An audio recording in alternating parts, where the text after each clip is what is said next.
Good morning అన్న అందరికి. ఈ రోజైతే మనమైతే ఎర్లీ మార్నింగ్ అయితే ఎన్టీఆర్ మార్కెట్ కి అయితే పోయామన్న. కానైతే మనకు చాలా అంటే చాలా రేట్లు వచ్చాయి కాబట్టి కూరగాయల రేటు మనం ఈ రోజు సరుకు ఏమేయాలో అర్థం కాక ఆటో అయితే రిటర్న్ చేసుకుని మళ్ళీ ఇంటికైతే వచ్చామన్న. ఇంటికి వచ్చిన తర్వాత చాలా సేపు అయితే దిగులుగా కూర్చొని ఆలోచిస్తుంటే మన మైండ్కి అయితే ఈ ఉల్లిగడ్డ వ్యాపారం అని అయితే వచ్చిందన్న. ఈ ఉల్లిగడ్డ వ్యాపారం అయితే ఎక్కడ ఉంటది చాలా మందిని అయితే అడిగాము, యూట్యూబ్ లో కూడా సెర్చ్ చేసాము. యూట్యూబ్ లో అయితే ఏం దొరకలేదన్న. నాకు కొంతమందికి మనకి ఇంతకుముందుకు తెలిసిన వ్యాపారస్తులకు అయితే కాల్ అయితే చేశాను, ఉల్లిగడ్డ ఎక్కడ దొరుకుతున్నా తక్కువ రేటు కంటే. ఇక టైం అయితే 7 to 9 అయితే చెప్పారు వాళ్ళైతే. ఇప్పుడైతే మనం ఆల్రెడీ 10 అయింది కాబట్టి మార్కెట్ దొరకదు. అందులో ఒకటి ఎలా ఉంటుందో తెలుసుకోవడామని మనమైతే పోయామన్న ఈ మార్కెట్ కి అయితే. ఇదైతే మలక్పేట గంజ అంటారన్న. దాని అయితే మన పక్క సైడ్ లోనే ఉంటాయి. ఫస్ట్ అయితే మొత్తము ఇది హోల్సేల్ రీటైల్ షాపులు అయితే ఉంటాయన్న. హోల్సేల్ రీటైల్ షాప్ దాటిన తర్వాత ఒక రెండో బజారో మూడో బజారో 4 బజార్లు అయితే ఉంటాయన్న. మొత్తము 4 బజార్లో కూడా మొత్తం ఉల్లిగడ్డ వ్యాపారం అయితే పొట్టున జరుగుతుందన్న. మామూలు ఒకట కాదన్న. ఇక్కడ చాలా అంటే చాలా, నేను పోయినప్పుడైతే నా కన్నులు అయితే ఎటు చూసినా గానీ ఉల్లిపాయ అనిపిస్తుంది.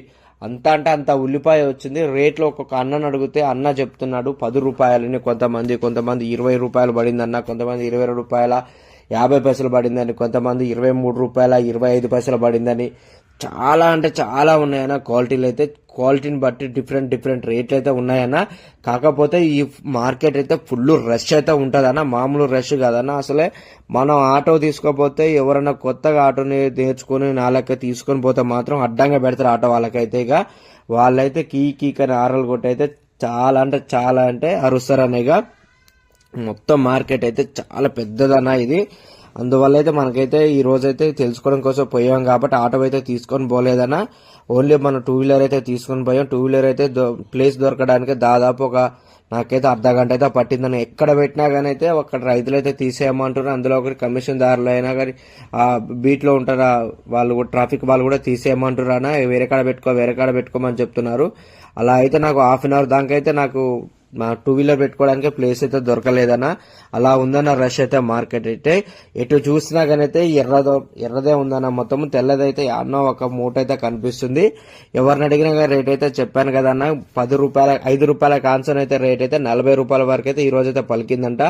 ఇక ఒకనొక రోజులైతే అన్న ఇంకా డౌన్ కూడా అవుతుంట. 3 రూపాయలు 2 రూపాయలు కూడా కేజీ అయితే ఏలంపాట కూడా వేస్తారంట అన్న. ఏలంపాట అయితే ఎగ్జాక్ట్ 8ంటికి అయితే స్టార్ట్ చేస్తారంట అన్న. 8ంటికి స్టార్ట్ చేసి 9:30 10 లోపు అయితే క్లోజ్ అయితే అయిపోతుంది. మాక్సిమం అయితే గంట లోపునే క్లోజ్ చేస్తారంట అన్న ఏలంపాట అనేవి. ఎందుకంటే మళ్ళీ ఎక్కడ సరుకు అట్టయితే వెళ్ళిపోవాలి కాబట్టి అందువల్ల అయితే ఒక